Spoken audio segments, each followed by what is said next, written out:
Hey, you're listening to Don't Lie to Your Life Coach podcast with Kim Arrington. I'm Kim Arrington. I'm a life coach, a weight loss coach, an author, and a badass passionate about helping you connect back to your most authentic self.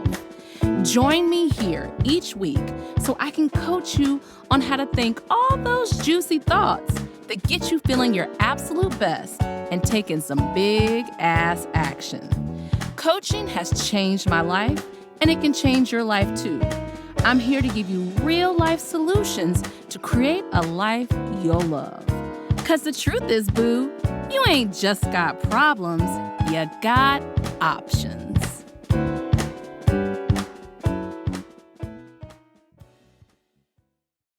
Hey.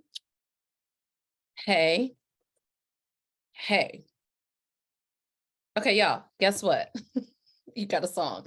I have on my fuck'em dress. I think, did Beyonce call freakum dress? Really? Excuse me, y'all. I have it on for a reason. There's no fucking him dress, really. But it is you see my little neckline? If you're not on YouTube, which by the way, if you are on YouTube, you need to roll through and go ahead and join my @Kim Arrington. Remember, KIMARRINGTON. Remember, Arrington is Carrington without the C. Do not call me Kim Carrington, although that does have a great ring. My name is Kim Arrington. So if you haven't joined YouTube, you get to remember whenever I do a podcast, you also get a visual podcast as well. So I have on this dress has this like neckline where there's like a little, almost like a choker collar. I'm sure it's not called a choker collar, but I don't know. It kind of has a nice ring to it. So today, the reason why I'm wearing my freakum dress, look at my freakum. You see my freakum elbows, Wakanda forever. Okay, the reason why I'm wearing my freakum dress is because this episode is all about revenge. Yes, revenge. Wanting revenge is actually in your human nature. Wanting to not experience pain is in your human nature. Wanting to do both is in your human nature. Wanting to get someone back when they do something to you is in your freaking human nature. And if you came to me and I was your coach and you were like, I want to make them pay, the first thing I would say to you that would surprise you is like, that is totally a normal feeling. You want to make the person pay who hurt you. And I bet it was unexpected. And I bet you feel betrayed. And I bet you there's some other shit going wrong at the time. So it really magnifies it. And you'd sit there and be like, huh? You're not telling me to change it? Well, I'm just telling you that it's completely normal to want to get someone back when they do something to you. I still feel revenge. Hey, I felt some desire to get revenge today. Okay. But we can slow it down. We can live in the pause and we can figure out like what we want to do next. What do you want to do next? Okay. I'm going to just go back to look at myself. Look at that red lip. Y'all. So before we get started, Rihanna, can we talk about Rihanna? Riri did the Super Bowl last night. Now I'm going to be honest. You know, I love Riri, but at first I was like, why? You know, it's her. Then I had to think about it. Like there were no cameos and that's been a big thing. And I was like, of course there's no cameo. Rihanna is a woman who deserves to have the stage with her and all the dancers and her share the stage. She doesn't need cameos. She doesn't need the rappers who rapped on the song. And she is pregnant. Y'all know how I feel about Rihanna. I love her. She started off with this beautiful, intense, sexy face to start it. She rubbed her belly. She is pregnant again. Y'all know I didn't get to be the godmother of the first child, but Rihanna, I'm here for you. And then I went and worked out today and it was a Rihanna playlist. And I was just like, ugh. And she was suspended in the air. I mean, I really think Rihanna could do anything. Okay. I love it. All right, back to revenge. Okay. Let's talk about it. Most people that want to get back at somebody for what they've done or said, okay? But most of the times when you want to get revenge, it's because you already kind of felt shitty about the thing, okay? Let me say that again. Most people who want revenge, they want to get back at someone for what they've done or said. It's because you already felt some kind of way about it. And then the person might even acknowledge how you felt about it. Then you got shame about it, because part of shame is, oh my gosh, they know it too. Like, I already feel bad about it and they know it too, and I'm not hiding it. Okay. In that case, is it more important to get revenge or to go deeper in the feeling that they exposed? Right. Is it more important to get the revenge or to go deeper into what you feel has been exposed? My answer is wanting the revenge is totally normal. I want informed revenge. I want my informed revenge. I want to go deeper into what was said. I could go deeper on what is said and say, that's ridiculous, but they hit on an issue where I felt that way, but it's not true. I could go deeper in it and cry and rage and know that that will pass. Any feeling that is expressed will eventually pass. Okay. But let's talk about that ever elusive feel your feelings. How do you do it? Well, are you mad? Are you sad? Are you confused? Are you whatever feeling about the issue that came up? Let's use this one. This is a one that, and we were talking about Rihanna. Y'all know y'all can't talk shit about Rihanna. You know, Rihanna's my homie. Okay. Let's just say something comes up about someone talks some shit about you. You guys know I have my episode, Everybody Talks About Everybody. I will link it in the show notes. Someone talks about you not being a good mother. If you were my client, I would say, okay, that hurts, that's painful, I'm sorry that happened to you, but let's go deeper into how you feel about being a mother. And I'll throw out some words, and then they throw out some words and I'll say, okay, so you mentioned you feel indifferent about it. That's okay that you feel the range of feelings about being a mom. But calling your 75 friends to say that Sydney talked junk about how terrible of a mother you are, it's not going to help. Calling a trusted friend, someone who has your back, someone who'll be like, that's ridiculous, that could help. Calling all the friends and creating a war on Sydney is not going to help. Journaling about your feelings of how you struggle with being a mother sometimes, and how Sydney brought up some shame that you feel about that struggle, meaning I am bad for feeling this way, or some, guilt, like I should not feel indifference about being a mother. Journaling that, talking through that, talking with a coach or a therapist through that can then help you say, now that I know that I feel indifferent at times about being a mom, I didn't say all the time, I feel indifference at times. What do you want to do to solve that? Because I always tell y'all, in the problem is the solution. I feel indifferent. And then the question is, what do I want to do now? Okay. I want every Wednesday off, even if it means throwing some money at it. Okay, free option. My kid's best friend's mom wants some time too. So 1 week in a month, I take her son to give her time. And 1 week in a month, she takes my son to give him time. Now we're talking about motherhood. This could be applied to anything, y'all. In a problem is the solution waiting for you. Okay. Most problems. I want to ask my partner to do more. I want to work on my kids becoming more independent or interdependent. Why I struggle with that word? Am I struggling with that? Okay. Like, I don't want to do the lunches. They could do the lunches. They can wash a load of clothes. Like, when I was dealing with my kids, they did towels because towels were easy. They couldn't mess them up. That was their first thing they learned how to wash.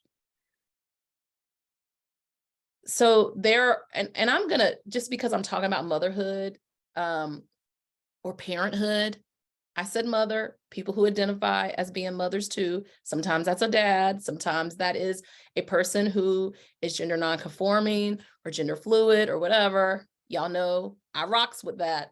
I'm going to put in my parenting struggle bus in here too. That podcast episode, I'll put that in there.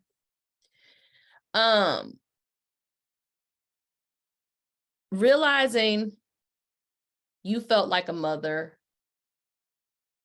you feel like a mother too much, and you want to be back to you know, that woman who you used to belong to, that person you used to belong to, that whoever you are, you want to be back to you.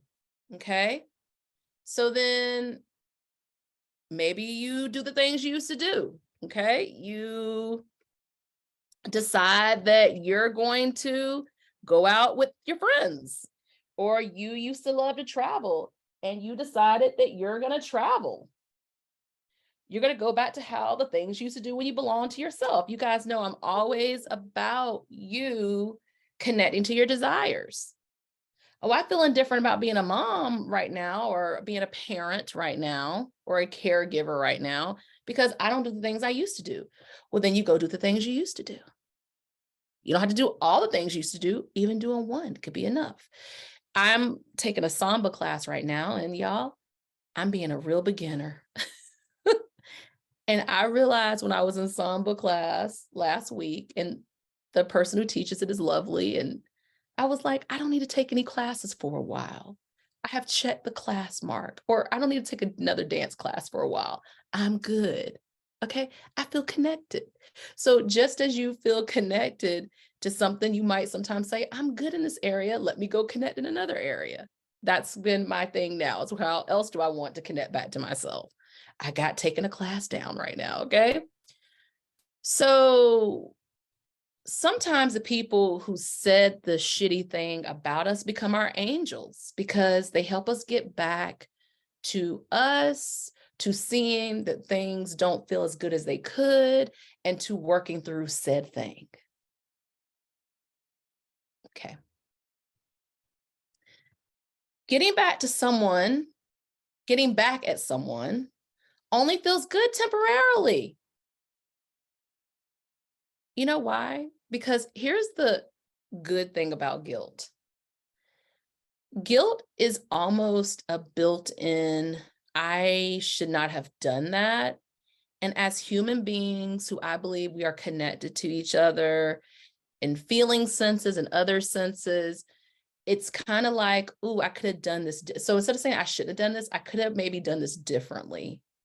That's our kind of built-in recognition. Now, if you're living in guilt, y'all know my favorite thing to say, you might feel guilty on the way to getting the life you want because you feel like you shouldn't be doing this. But you don't have to take on someone else's shame, because you're, I'm just going to go back to the parent. You're a parent who has a full life and does other things other than always being up under your kid. Or let me give you another example. You're a person who chose a profession that is not a 9-to-5 profession, and you, as a result, may be making a large income and be able to have a very beautiful home. And people may have some feelings about that, or that you take 6 months off a year, or you live bi-coastal from your partner, or whatever. You don't have to take on someone else's shame and someone else's guilt or jealousy, because the thing about jealousy is it always shows you what you want or what you would like to experience, or you think you'd like to experience. Okay. Don't have to take it on. You can talk back to it and say, yeah, I'm not going to take on what Cindy thinks about me. That's all Cindy. I don't even have to be mad at Cindy. I love Cindy. Cindy's having a moment. I can speak to Cindy about it or not. I don't got to take it on. I don't got to take on anyone's thoughts about me. When people say revenge body, here's what I think they're really saying. I am taking the attention away from what I used to think about, which is this person in my life, and I put that attention back to myself, and it ends up being in the realm of health and fitness, and I'm enjoying it. And look at how I've changed. I used to do this in my 20s and 30s, and now I'm back to it in my 50s, and boom, shakalaka. Boom, shakalaka, laka, laka, laka, laka. Booyah. Okay. We call it a revenge body. We call it, a glow up, and it is, but it's really about you paying attention to you.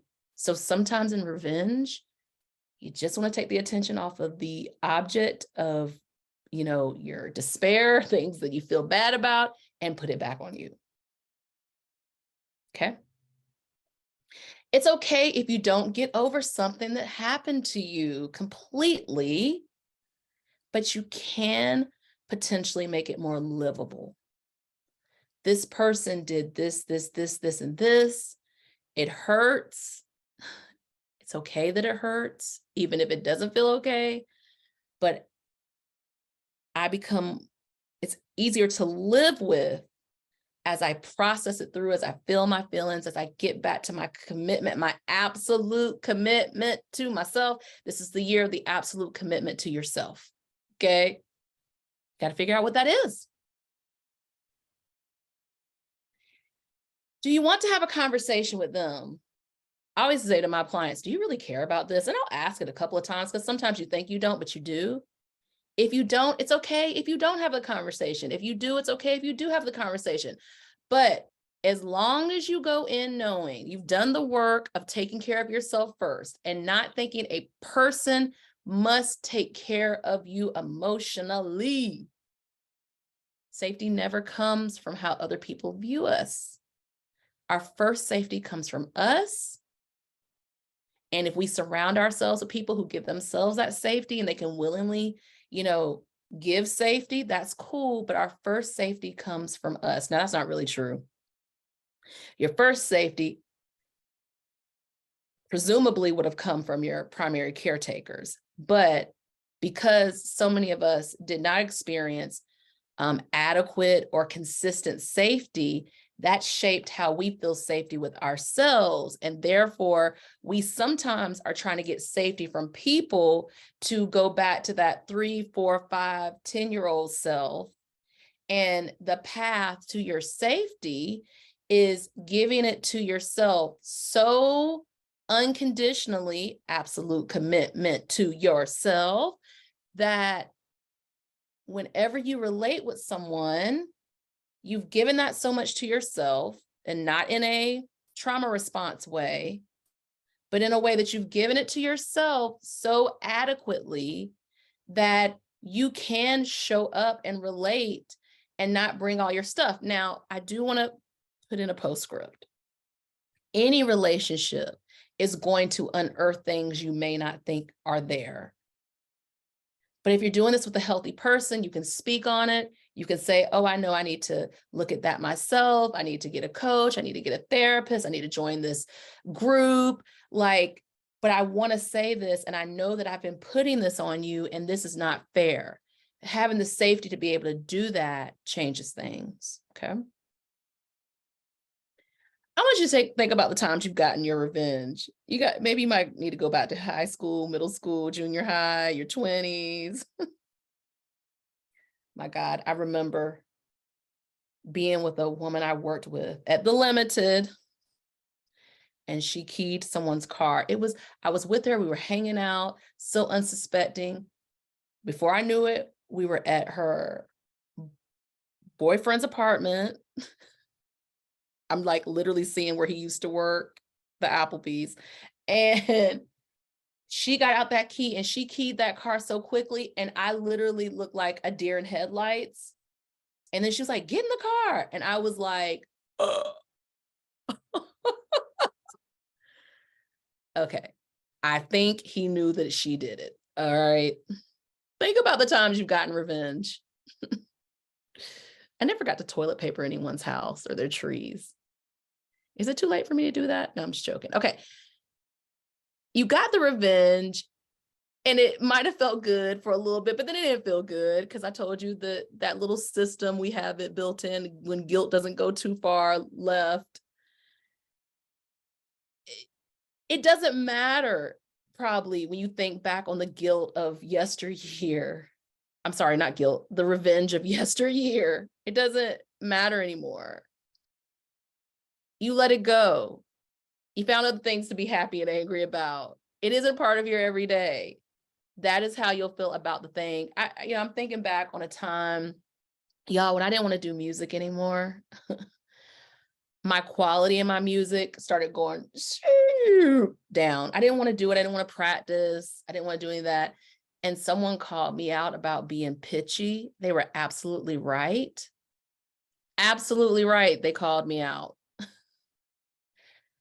And I cried because I really didn't want to do music anymore. I went on to do music a lot longer than that, but I suffered some in that. And that guy was my angel. I think back about that. I don't think back in the pain that I did. I have felt shame because it's like, he knows my secret. He really knows I don't want to do it. And he's now saying the quality of how I do it isn't good. Oh, damn. I don't think back in getting revenge. It's helpful. Here's a part. This is revision. Imagine how you would have liked the thing to go. You have a relationship that didn't work out the way you wanted. You wanted to be with the person. When you're ready, not right now, when you have a little less intensity around it, imagine how you would have liked it to go. Imagine the ending you would have liked it to have. Go live that life, even if it isn't with the person you thought it would be. Imagine that those ways of being are possible with another person, or maybe even, it's not out of the realm of possibility. Sometimes people get back together, but just imagine how you would like it to go. How does it feel? Now go live that life. I wanted a partner who would travel the world with me. Go travel the world. Maybe you meet a hottie on the way. I wanted a child. I'm not able to have a biological child. Look into other options. Maybe you find a solution. I wanted to work. I have a friend who wanted to be a doctor so bad, and it just didn't work out for her. And now she is a physician's assistant, and she loves the flexibility, and she loves all of these things. And I love talking to her about it. There are ways to get what you want. It may not come in exactly the packaging and the way you thought it would. But when you have that hashtag, now go live that life, you're going to be open to that. Okay? Revenge, super common, super normal. What do you want to do about it? Share this episode with somebody who wants to slash tires. And what did Jasmine Sullivan say? Bust the windows out your car. Don't do that. You can go to jail for that. It's vandalism. Listen to this episode, okay? Y'all have a great week. Mwah. Come back next week and we will chop it up some more, okay? Have a great day. Are you feeling what you just heard? Good, good. Repeat after me. You don't have to figure it out on your own again anymore. I'm here to help. Head over to kimarrington.com and download my free video series dedicated to getting you feeling your best right now. Look around, there's some good stuff waiting on you. Got questions? Well, we're always talking on the socials, so find me on YouTube, Insta, and the book. Don't be shy, y'all. Go listen to another episode or join me here the same time next week. Finally, don't keep good shit to yourself. Share this with a homie that could use some help too. Remember, we're not lying to ourselves anymore. We're not lying to our doctors. And you damn sure don't lie to your life coach.